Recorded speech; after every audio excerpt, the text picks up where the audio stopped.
ऐसी बातचीत में दो लोग अलग विषयों पर बात करते हैं, फिर भी बिना रुकावट संवाद कर लेते हैं। इसे आमतौर पर क्रॉस टॉक कहते हैं। और आज मैं जिस फिल्म के बारे में बताऊंगा वह वाकई कमाल है। नायक पूरी कहानी में क्रॉस टॉक करता है, खुद को मशहूर बनाता है और अंत में राष्ट्रपति पद का उम्मीदवार बन जाता है। लाओ बाई एक अमीर परिवार का माली यही काम करता था जब यह घटना हुई।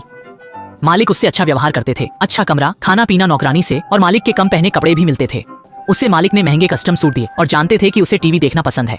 मालिक ने उसके कमरे में ही नहीं बगीचे में भी टीवी लगवा दिया था ताकि वह काम करते हुए देख सके।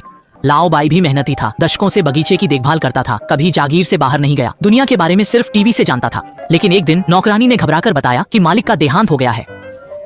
मालिक के अंतिम संस्कार के बाद नौकरानी चली गई, पर लाओ बाई वहीं रहा क्योंकि उसके पास जाने को कोई जगह नहीं थी। कुछ दिनों बाद एक वकील आया और मालिक की संपत्ति के बारे में पूछने लगा कि वह कौन है और यहाँ क्या कर रहा है। अरे, मैं यहाँ का माली हूँ, जब से मुझे याद है तब से। वकील ने दशकों के कर्मचारी रिकॉर्ड देखे और उसमें लाओ बाई का नाम ही नहीं था।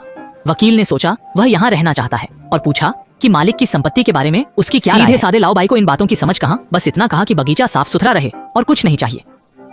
फिर उसे जागीर से निकाल दिया गया। लाओ बाई ने मालिक का दिया महंगा मगरमच्छ चमड़े का सूटकेस निकाला, मालिक के दिए महंगे सूट पहने और दिल टूटते हुए जागीर छोड़ दी। यह पहली बार था जब वह जागीर से बाहर निकला था। उसने कभी बाहरी दुनिया नहीं देखी थी। वह नहीं जानता गरीबी क्या है, वह नहीं जानता समृद्धि क्या है, वह नहीं जानता नस्लीय भेदभाव क्या है, और वह यह भी नहीं जानता कि कहाँ जाना है। वह केवल एक बात जानता है, क्षमा करें, वह पेड़ थोड़ा कमजोर है, उसकी देखभाल करने की जरूरत है। लाओ बाई सड़क पर बिना लक्ष्य के भटकता रहा, न जाने कहाँ जाए, जब तक कि उसे एक मूर्ति नहीं मिली जिसने उसे जीवन की दिशा दिखाई। इस तरफ चलो, ठीक है। जब वह शाम को चला और एक इलेक्ट्रॉनिक्स मॉल से गुजरा, उसे आश्चर्य हुआ कि वह वास्तव में टीवी पर था। यह एक ऐसी दुनिया थी जिसे उसने पहले कभी नहीं देखा था। तो उसने आगे पीछे बाएं दाएं अध्ययन करना शुरू किया। यह इतना जादुई क्यों था? बिना ध्यान दिए वह सड़क के किनारे पहुंच गया और फिर एक कार से टकरा गया। यह एक लग्जरी कार थी। महिला जल्दी से जांच करने के लिए उतरी, पूछा कि वह कैसा है। लाओ बाई ने कहा कि बस थोड़ा दर्द है, डॉक्टर को दिखा देंगे तो ठीक हो जाएगा। महिला ने देखा कि यह व्यक्ति अजीब था और वह एक महंगा सूटकेस ले जा रहा था, तो उसने जल्दी से ड्राइवर से लाओ बाई को कार में बिठाने और डॉक्टर के पास ले जाने को कहा। कार में लाओ बाई की बेफिक्र उपस्थिति ने महिला को और भी आश्वस्त किया कि वह कोई साधारण व्यक्ति नहीं था। तो उसने लाओ बाई को अपने घर जाने का प्रस्ताव दिया। उसका पति बिस्तर पर बीमार था, घर पर निजी डॉक्टर और नौकर थे जो देखभाल कर सकते थे, और लाओ बाई के पास जाने के लिए कोई जगह नहीं थी। ठीक है, आपका नाम क्या है? लाओ बाई जवाब देने ही वाला था कि अचानक शराब से उसका दम घुट गया। महिला ने गलती से सोचा कि लाओ बाई का नाम गार्डनर है और लाओ बाई ने गलती से सोचा कि महिला उसे पिन कह रही है। इस गलतफहमी ने दोनों के बीच संवाद को आसान बना दिया और वे खुशी से बातें करने लगे। जल्द ही वे महिला के बड़े बंगले पर पहुंच गए, क्योंकि महिला ने पहले ही फोन करके सूचित कर दिया था। दरवाजे पर पहले से ही लोग इंतजार कर रहे थे और लाओ बाई के स्वागत का स्तर भी बहुत ऊंचा था। उसे सीधे व्हील चेयर पर बिठाया गया, जिसे 4 लोगों ने उठाकर अंदर ले गए। डॉक्टर ने लाओ बाई की जाँच की। समस्या गंभीर नहीं थी, बस थोड़ी मोच थी। फिर उन्होंने सीधे लाओ बाई से पूछा, क्या आप परिवार से कोई मांग करेंगे?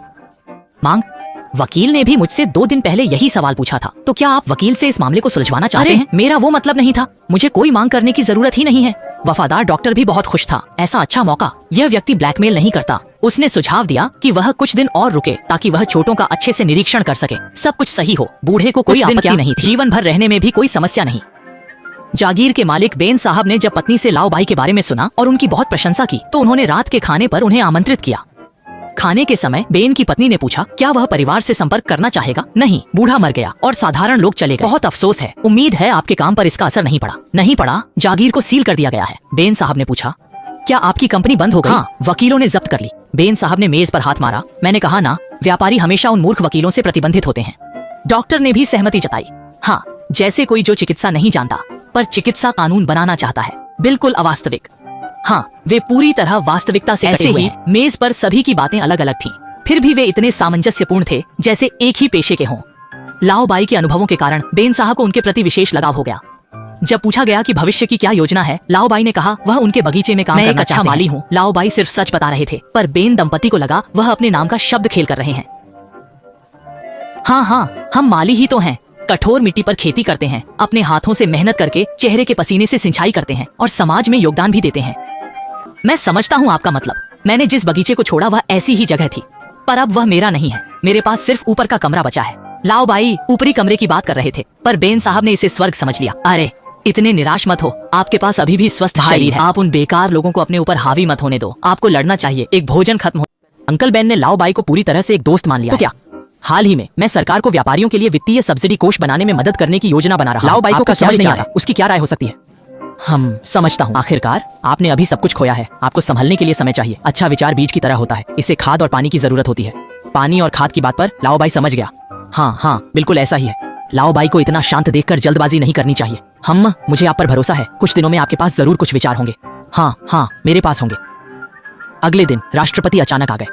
अंकल बेन एक राजनेता थे और अब भी उन्हें अर्ल का दर्जा प्राप्त है, इसलिए कठिन निर्णय लेने से पहले राष्ट्रपति अंकल बेन से सलाह लेने आते हैं। अंकल बेन ने देखा कि लाओ बाई राष्ट्रपति के आने पर भी शांत था, इससे वे और प्रभावित हुए। वह बिना घबराए बड़े काम करने वाला व्यक्ति लगा तो उसे राष्ट्रपति से मिलने का निमंत्रण दिया। लाओ बाई ने कहा, कोई समस्या नहीं, वह अक्सर टीवी पर राष्ट्रपति को देखता है तो कोई फर्क नहीं पड़ेगा। हा। जल्द ही सचिव का फोन आया। राष्ट्रपति आ गए हैं, अध्ययन कक्ष में प्रतीक्षा कर रहे हैं, मैं कुछ मिनट में आऊंगा। फोन रखने के बाद अंकल बेन ने लाओ बाई से कहा, यह तरकीब सबसे प्रभावी है। हर राष्ट्रपति को यहाँ आकर इंतजार करना पड़ता है ताकि वे समझ सकें कौन है लोहे की चांदी की थाली और कौन है बहते पानी की बर्फ। अंकल बेन को देखकर राष्ट्रपति तुरंत हाथ मिलाने आए, पुराने दोस्त की तरह गर्मजोशी से मिले। अंकल बेन के बैठने के बाद लाओ बाई ने भी उनका अनुसरण किया। राष्ट्रपति का हाथ पकड़कर हिलाया। मैं अक्सर आपको टीवी पर देखता हूँ, वहाँ आप अभी से छोटे दिखते हैं। मुझे आपको बताना होगा कि जोशी ऐसा आदमी नहीं जो नहीं समझता। हाँ, ये थोड़ा शर्मनाक है। हालांकि लाओ बाई सिर्फ एक तथ्य बता रहा था। आखिरकार टीवी इतना छोटा होता है, लेकिन राष्ट्रपति ने सुनकर सोचा कि वह उनकी उम्र का मजाक उड़ा रहा है। किस हैसियत से मुझसे ऐसे बात करता है? यह आदमी राजा और रंक में फर्क नहीं समझता। लेकिन लाओ बाई इस चाचा के दोस्त हैं, राष्ट्रपति भी कुछ नहीं कह सकते। फिर राष्ट्रपति और चाचा बेन ने अर्थव्यवस्था पर बात की, लेकिन दोनों के विचार एक नहीं हो पाए।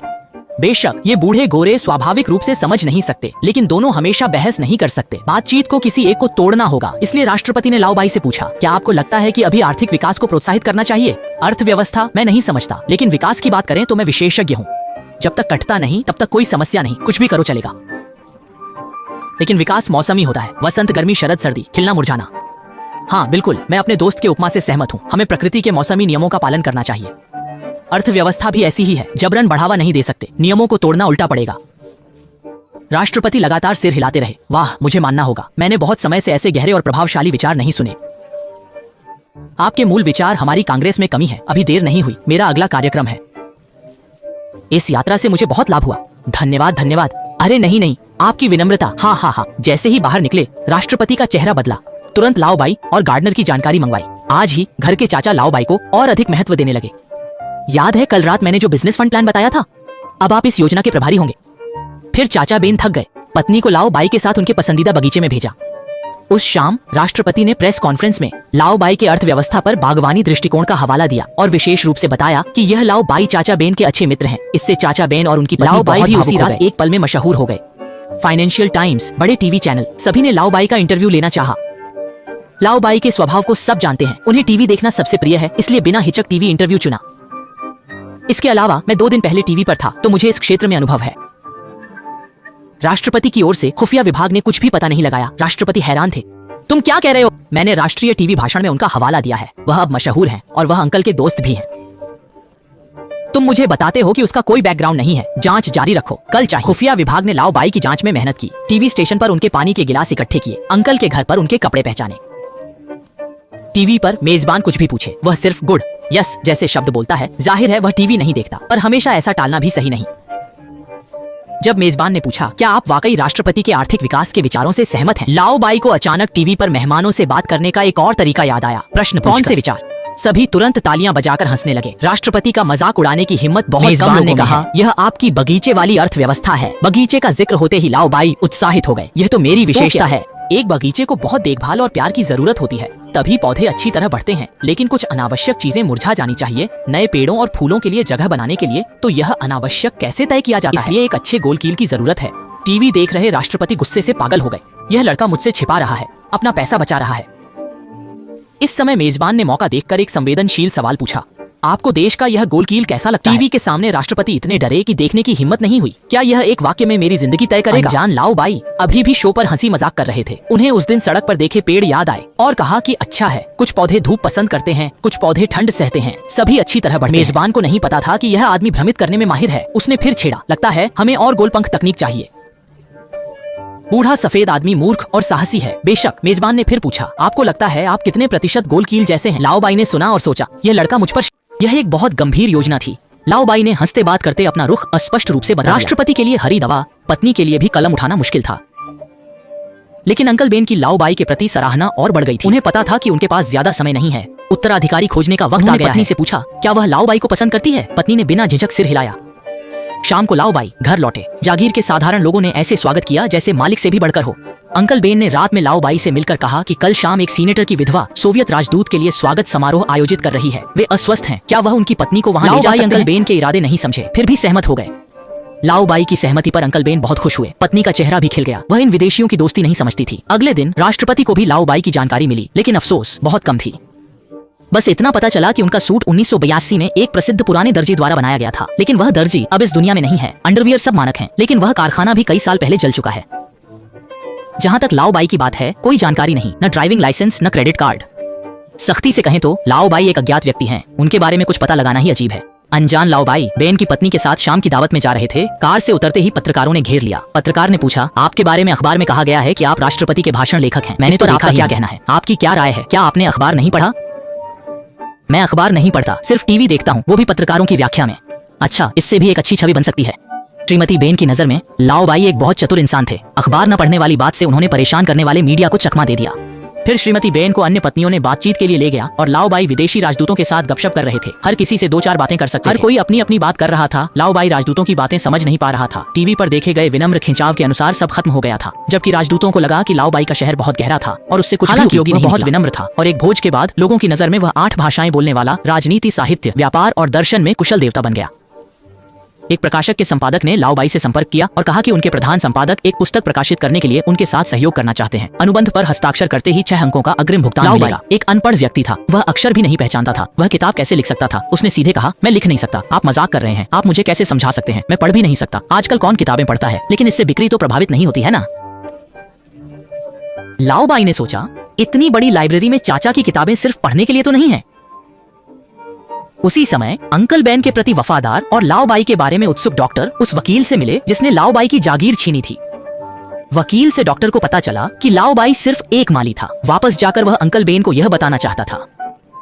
अंकल बेन अपनी वसीयत लिख रहे थे, अपने शेयर और विशाल संपत्ति का बंटवारा कर रहे थे। डॉक्टर ने कहा कि वह लाओ बाई के बारे में बात करना चाहता है। अंकल बेन ने कहा, कुछ बातें मुझे पक्की मालूम है। जब से वह यहाँ आया है मुझे बहुत सुकून मिलता है। उसकी शांति से मैं सब कुछ शांति से झेल पाता हूँ, यहाँ तक कि मौत का भी सामना कर सकता हूँ। ये सुनकर डॉक्टर चुप हो गए। उन्होंने लाओ बाई की असली पहचान नहीं बताई और अंकल बेन का मूल्यांकन वसीयत में दर्ज हो गया।